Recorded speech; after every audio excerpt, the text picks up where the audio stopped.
Olá, meus amigos membros inscritos do canal Spooky Houses, Casas Assombradas. Olá a todos do YouTube que provavelmente ou eventualmente vão assistir esse vídeo. Eu estou recuperando a minha voz, eu estava sem voz, mesmo assim ainda é complicado.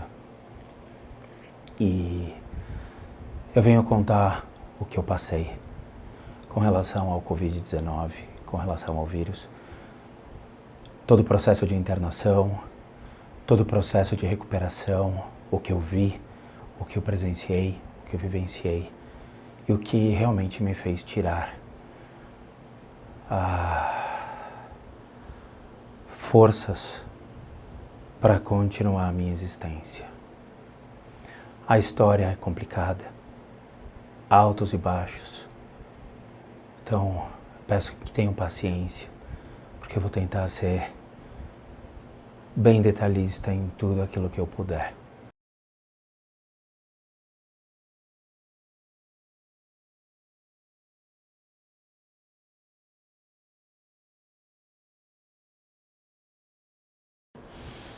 Bom, pessoal, mesmo sem voz, eu vou ter que fazer esse vídeo para mostrar para vocês que eu estou vivo.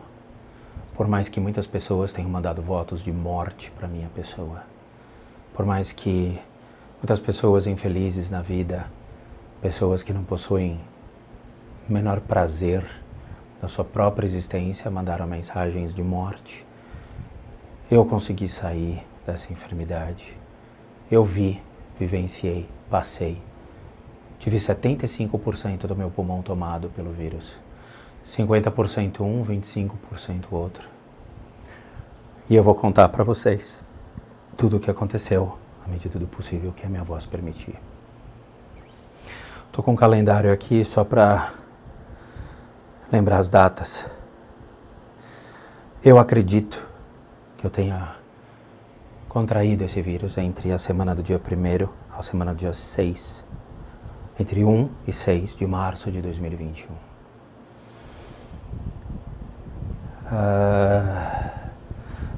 Pode ter sido dia 30, um pouquinho antes, mas foi exatamente nesta semana que a coisa aconteceu. Eu havia participado de um podcast famoso em São Paulo, mesmo com máscara, mesmo com álcool, pode ter acontecido lá. Eu não consigo apontar dedos para dizer aonde que surgiu essa enfermidade, porque nós temos muitas pessoas que estão transitando sendo elementos passivos de transmissão. São os assintomáticos. Então, claramente, uma pessoa que demonstra ter sintomas do vírus, ele não vai ficar transitando. Então, eu acredito que eventualmente eu devo ter sido contaminado por uma pessoa assintomática. Não posso dizer se foi um irresponsável, mas provavelmente alguém que não sabia que estava com o vírus. A máscara, ela perde eficiência depois de um tempo. Você toma certas liberdades de poder tirar para falar no microfone. Então, eu não sei. A exposição pode ter sido lá? Pode. Eu frequentei a academia ao longo dessa semana do dia 1º ao dia 6. Fiz academia, mas com todos os cuidados. 2 máscaras, álcool no aparelho, equipe de limpeza. Então, eu não sei. Eventualmente iFood, eventualmente encomendas.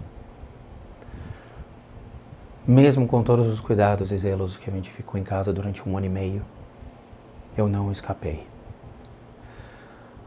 Por que essa semana, do dia 1º ao dia 6 de março? Porque dia 6 de março foi o dia em que eu tive o maior pico de febre. Todo mundo aqui sabe, que são os inscritos do canal, que acompanham o canal, que não ficam me enchendo o saco, sabem, assistem os vídeos diariamente, sabem que eu estava tomando Saxenda, um remédio para perda de peso. O Saxenda, ele mexe com a temperatura do corpo, então minha temperatura subia e descia constantemente. Eu transpirava muito. O Saxenda me tirou 2 noites de sono, me fez ter insônia. Então a minha resistência baixou. Mesmo tomando vitaminas, eu estava com a resistência bem fraca. Eu já tinha perdido 10 quilos, eu tinha passado de 125 para 115. E o remédio mexia bastante com isso. Ele encobriu os efeitos do Covid, com certeza. Por quê? Porque o remédio também me dava picos de temperatura, o que eventualmente é uma febre. Eu tive, obviamente, sensações estranhas, eu me senti mal tomando. Então encobriu o efeito do Covid. Para mim, eu não estava com Covid. A manifestação do Covid só aconteceu dia 6 de março de 2021. Nós fizemos uma gravação de manhã. Graças a Deus, graças a Buda, graças a todos, essa pessoa não foi contaminada. Até porque eu não sabia que estava com Covid. Não sabia o que eu tinha. Eu não tinha sintomas. Do nada, à noite, eu tive quase 38 graus de febre. Eu comecei a tossir muito, e eu tenho dipirona em casa, eu tenho alguns remédios para controlar a febre. Tomei, não baixava. A febre não baixava. Tossia. Algo muito estranho estava acontecendo e eu não sabia o que era. Não poderia ser o Saxenda. Ligamos para médicos que são familiares. Ligamos para a família da Dani, que possui enfermeiros, possui médicos. E eles falaram, cara, só fazendo exame. Nós tínhamos uma gravação na casa do Ninja domingo. Pedi para a Dani cancelar essa gravação, porque eu não estava em condições e não sabia o que era. Eventualmente, se fosse um Covid, o Ninja seria exposto. Lembrando, a manifestação dessa febre e os sinais de tosse só aconteceram no sábado, no final do dia.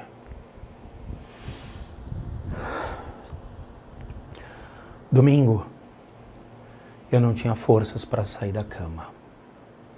Eu estava exausto, eu não conseguia me mover, eu não conseguia respirar direito. Recebemos a instrução através de utilizar oxímetro, que é um medidor de oxigênio que você pluga no dedo. Nós já tínhamos em casa, porque a família da Dani já tinha comprado e providenciado para nós, para eventuais situações. Quando eu fui ver, meu oxímetro estava baixo. Estava com 91, 92, eventualmente baixando. E o médico, amigo da Dani, amigo da família, falou, se vocês baixarem esse oxímetro para 89, corram para o hospital.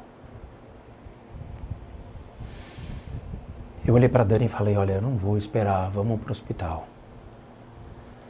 Nós fomos para o hospital só no final do dia. Eu estava completamente exausto. Eu não tinha forças para andar. Eu não tinha como respirar. A Dani estava bem. Eventualmente algumas tosses, mas eu estava mal. A gente foi até o Hospital São Paulo. Eu não tenho plano de saúde. Chegamos ao Hospital São Paulo, eu fui direto ao SUS. Eu tenho minha carteirinha do SUS, já utilizei o Sistema Público de Saúde algumas vezes, não tenho nada contra. Sou um cidadão, pagador de imposto, eu me vi no direito de utilizar o Sistema Público de Saúde. Ao entrar no Hospital São Paulo, eu não tinha forças. Eu estava com uma camiseta, eu não lembro se eu estava de calça ou bermuda, eu acho que eu estava de calça. E eu estava de casaco, um casaco de inverno. O casaco ficou inteiro encharcado de tanto suor. Eu me debrucei no balcão. Ao meu lado tinha uma mulher gritando, chorando, esperneando que um parente dela estava internado e ela queria vê-lo. E eu olhava para a mulher da recepção e tentava falar com ela, mas estava difícil. Aí a mulher olhou para minha cara e falou, Covid. Eu falei, eu não sei, pode ser. Demos as carteirinhas do SUS, nomes e tudo mais, e a gente foi levado para uma ala. Não era... Era um negócio pré-montado que eles faziam exames de Covid. Cheguei lá, tinha uma placa enorme dizendo, não mais fazemos exames de Covid. Como eu ia saber então se eu estava ou não? Tinha uma médica e uma enfermeira atendendo algumas pessoas que eventualmente estavam lá na fila. Deviam ter 4, 5 pessoas. Era um hospital público, era uma ala pública. Eu estava sentado num banco distante das pessoas, bem distante. A Dani estava afastada um pouco de mim.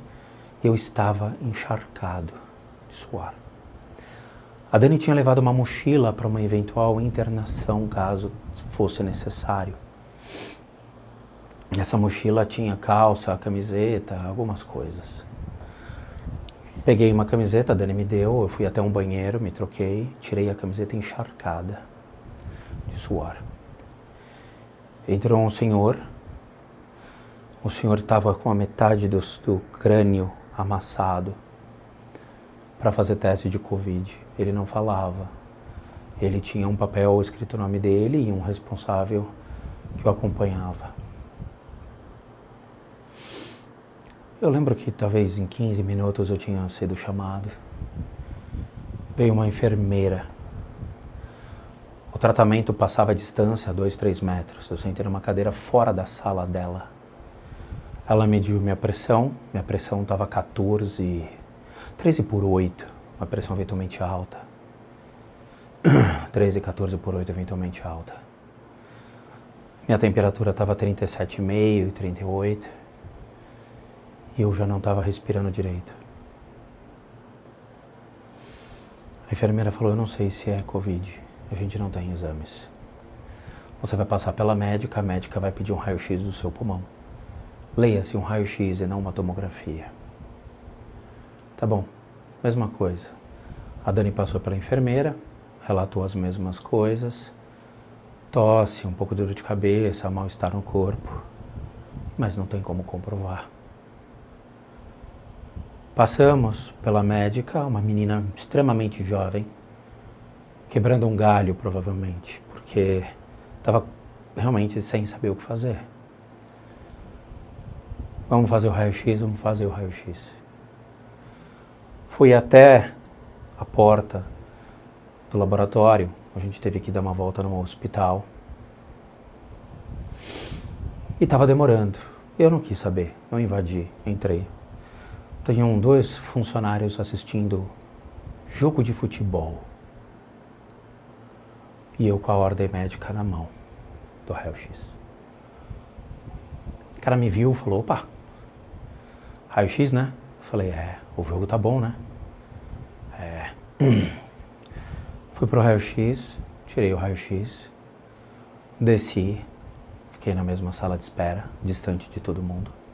Era um corredor que tinha várias cadeirinhas e depois tinha uma sala de espera, então eu quis ficar fora porque eventualmente se eu tivesse, eu poderia passar para alguém que achava que poderia estar. A médica chamou e falou, teu pulmão tá limpo. Eu não vi nada aqui. Você, eventualmente pode estar, mas ele ainda não chegou no seu pulmão. Eu falei, como? Eu não consigo respirar direito. Muito bem. Ela me deu azitromicina e alguns outros remédios. Tinha... Eu não lembro, eu acho que tinha um corticoide. Fui na farmácia, comprei, mas não tomei. A gente havia recebido uma ordem de um médico da família da Dani para não fazer nada, não tomar. Mas eu estava mal. Eu não estava bem. Peguei o carro, eu estava dirigindo normal, não precisava de força para dirigir o meu carro, não precisa. Fomos para casa. A Dani ficou afastada de mim. Eu fiquei num cômodo, a Dani ficou em outro. Na segunda-feira foi infernal. Na segunda-feira, dia 8 de março, eu tossia demais, febre, não conseguia sair da cama, não tinha apetite. A Dani ficou fora e ela ficou usando máscara o tempo todo dentro de casa e eu sem máscara tossindo. Conseguimos um laboratório para fazer o exame. Eu liguei para o Fleury, liguei para o Delboni, liguei para outros laboratórios. A fila de espera para fazer o exame era cerca de 3, 4 dias.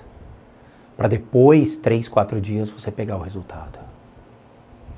Ou seja, em uma semana eu estava morto. Eu estava morto. E vocês vão entender o porquê. Conseguimos, por meio de pessoas ligadas à família, fazer em uns laboratórios de pesquisas. Corremos, pegamos um Uber e eu rezando para que não tivesse uma crise de tosse no Uber, porque ele poderia saber que eventualmente eu estava com alguma coisa. Passei álcool gel na mão, 2 máscaras, tal, fiquei no meu canto. Entramos no instituto, fizemos a coleta, mas só no dia seguinte ia ficar pronto, que seria exatamente no dia 9. Eu piorei. No dia 9, eu estava exausto, deitado na cama. Eu não conseguia me mover. Eu não conseguia fazer nada. Era como se eu tivesse participado de um jogo de futebol, sendo que eu nunca tinha pisado num campo. Eu estava moído, corpo doído. Eu estava exausto. Minha respiração estava já o oxímetro 89, 88 e baixando. No final do dia saiu o resultado. Os 2 estavam infectados com Covid, tanto eu quanto a Dani. Claro, a Dani ficou enfurecida, puta comigo, porque fui eu que contaminei, fui eu que passei. Já que o nível da minha enfermidade foi extremamente mais forte que a da Dani, e eu me expus à academia, eu me expus a podcasts, eu me expus ao dia a dia. Ia comprar, fazer supermercado, eu fiz supermercado. A Dani ficou em casa essa semana, eu que fui, porque eu estava na academia, aproveitei e fiz compras. Então eu acabei me expondo. E agora vamos fazer o quê? Fica em observação ou não fica em observação? Conseguimos ir para o hospital. A Dani pegou uma mochila, jogou tudo aquilo que ela viu. Colocou uma calça, eu estava com uma calça de moletom, ela levou acho que cueca, meia, camiseta, coisas assim. A única coisa que eu peguei, foi isso aqui. A única coisa que eu levei, que eu olhei em cima da mesa e falei, isso aqui não vai poder faltar, que é a minha fé. Minha fé vai comigo. Meu japamala vai comigo. O que eu vou contar para vocês é o que aconteceu de verdade e o que acontece com o povo brasileiro que está passando isso hoje. 600 pessoas morrendo por dia. Nós pegamos um Uber, não teria como ir de carro. E eu estava muito fraco, eu poderia dormir no volante e aconteceu um acidente. A gente pegou o Uber, nós tivemos que subir uma calçada e repleto de gente sentada, alguns com máscara, outros sem máscaras. Eu entrei bem devagar, com a mão no meu peito. Tem uma sala de espera com um segurança que fica com o termômetro. E como se fossem cabines com um vidro, onde você fala com a pessoa, o atendente. Catracas para os médicos, as pessoas entrarem, saírem e uma pessoa na catraca. Eu, na metade da rampa, Eu me segurei no corrimão e eu arriei. Eu botei a minha mão no peito. Falei, eu não vou conseguir subir. Um cara que levanta 500 quilos no leg press. Um cara que estava fazendo 70 quilos no supino. Eu não consegui subir uma rampa. A Dani foi falar com o cara da cabine, era um homem. E eu não conseguia ouvir, eu estava abaixado, com a cabeça baixa. Quando a Dani foi conversar com o segurança atendente, porque eles fazem as duas funções. A Dani falou, eu vim ver o médico tal. Nós fomos para ver um médico em específico, um pneumologista que foi indicado, que estava acompanhando fora o nosso caso, por estar ligado à família da Dani. E ele solicitamente pediu para que a gente fosse lá para fazer os exames de Covid não, minto, os exames de pulmão, que seria para verificar se realmente o vírus estava tão forte assim, ou se a gente poderia ser liberado para casa. Aí eu entrei, nós instintivamente entramos num corredor e vimos ali emergência, pneumologia. Fomos bem devagar, eu não estava conseguindo andar, eu andava com a mão no peito como se segurasse a minha respiração. Quando a gente entrou, tinham 2 rapazes. Onde é que vocês vão? Eu falei, cara, nós viemos ver um médico, nós estamos doentes. Nós sentamos, eu preenchi uma ficha. De repente, uma moça, eu já tinha preenchido a ficha, levantei e fiquei afastado, encostado numa barra lateral, curvado. De repente veio uma moça e falou, você deve ser a Daniele. A Dani só olhou e falou, graças, eu não acredito. Veio um médico correndo. Eu não vou falar o nome dos médicos. O médico olhou para minha cara e falou, você é a Daniele e você é o Rodrigo. A gente já estava aguardando vocês para fazer os exames. Por favor, nos acompanhem. A gente entrou numa ala de Covid direto. Eu vou falar de novo. Nós entramos em uma triagem para Covid. Era uma ala que já estava escrito acesso restrito, não entre.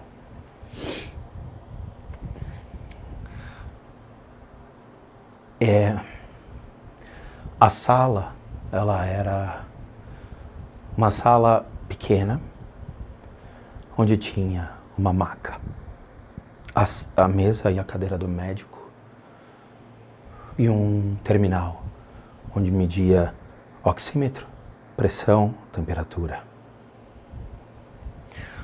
Como eu estava passando mal primeiro, a Dani falou, senta que você não consegue ficar de pé, Rô. Eu não conseguia ficar de pé. Eu não lembro os dados iniciais, mas o médico olhou para minha cara com um ar dizendo, fudeu. Provavelmente eu estava com a pressão extremamente elevada, 14/8. O oxímetro já tinha baixado de 88, 86, 87. Meu nível de oxigenação já estava muito comprometido. Aí ele falou, vamos fazer alguns exames, você vai para uma sala de espera. A Dani ficou lá, eu entrei num corredor, tinham algumas cadeiras e 2 senhores que estavam já lá, sentados, com mala e cuia. Os caras tinham tudo já lá. Como se fosse para internar. Eu fiquei afastado, fiquei um pouco longe, porque eu estava com Covid, eu não sabia o que eventualmente é um instinto de proteção. Sentei longe. E tinham várias baias com macas e diversos pacientes do meu lado. Exatamente o que vocês veem no jornal da Globo, essas coisas, é aquilo. Cortina maca, cortina, maca, cortina, maca, cortina, maca. E eventualmente o pulmão dói. E diversos enfermeiros correndo de um lado para o outro. E eles ficavam olhando todos os pacientes, tá? Eram abertas as baias para que eles tivessem acesso aos pacientes. Tinha essas cadeiras, eu fiquei sentado.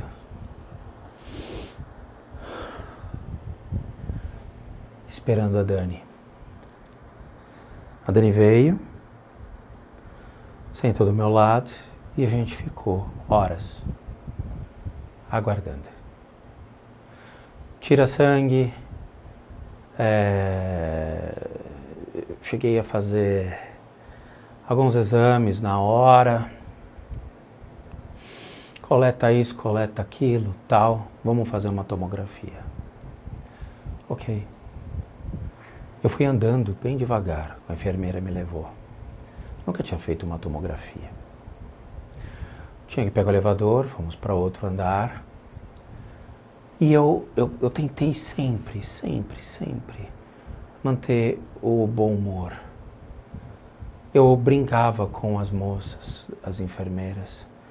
Eu via uma enfermeira passando com bandeja de comida, eu pedia comida porque eu estava morrendo de fome. Eu tentei por diversas vezes esquecer o que estava acontecendo e tentar me divertir um pouco brincando com as pessoas. Algumas enfermeiras até compravam a brincadeira. Quando eu cheguei na porta da tomografia, abriu a porta uma mulher, notadamente com uma cara muito fechada. Muito bem. Entrei. Ela foi direto para uma sala com computador, eu não sabia o que fazer. Eu falei, bom, vou tirar o tênis, não sei o que fazer. Não, você não tira nada, não tira nada. Ok. Deitei e era um círculo enorme que ficava passando por mim. Sem parar. E ela falava, não vai dormir aí, hein? Nada de dormir. Eu falava, porra, eu só fechei o olho. Eu olhei pra ela e falei, sabe, moça, a gente não sabe o que é o Covid, a gente não sabe lidar com isso, a gente só vê morte. Se pelo menos você não me der o direito de dar uma risada e brincar, eu vou ficar com mais medo e mais assustado. Saí e fiquei horas esperando o resultado. Eu e a Dani assustada, e eu olhando aquela movimentação, tentando entender o que estava acontecendo. Eu lembro que tinham 2 macas que ficavam de apoio. Essas macas de apoio era para movimentação de pessoas enfermas, pessoas doentes, de um lugar para outro. Eu olhava para a Dani e falava, aquela maca lá é minha. Não, por favor, você não vai ficar aqui. Dani, aquela maca é minha. Tenho certeza. Até brincava com as enfermeiras, falava, aquela é minha cama. Não, moço, isso é uma maca de transição de pacientes. Você não vai deitar aí. E muitas enfermeiras correndo de um lado para o outro. Muitas. Os outros 2 rapazes que estavam com a gente, nós estávamos ouvindo conversas deles. Um deles teve uma transfusão de pulmão. Ele teve uma transfusão, ele perdeu um pulmão, recebeu uma doação de um pulmão, só que teve rejeição. E ele estava lá para fazer testes e tudo mais. Eu não lembro se ele estava com Covid, mas ele estava de máscara, eu não lembro. O outro rapaz estava com Covid. Foram internados direto. Eles passaram o dia inteiro aguardando um leito. Eles passaram o dia inteiro aguardando uma vaga no hospital, sentados com uma mala numa cadeira. E conseguiram. Eventualmente eu não sabia se eu ia conseguir uma vaga. Eu não sabia.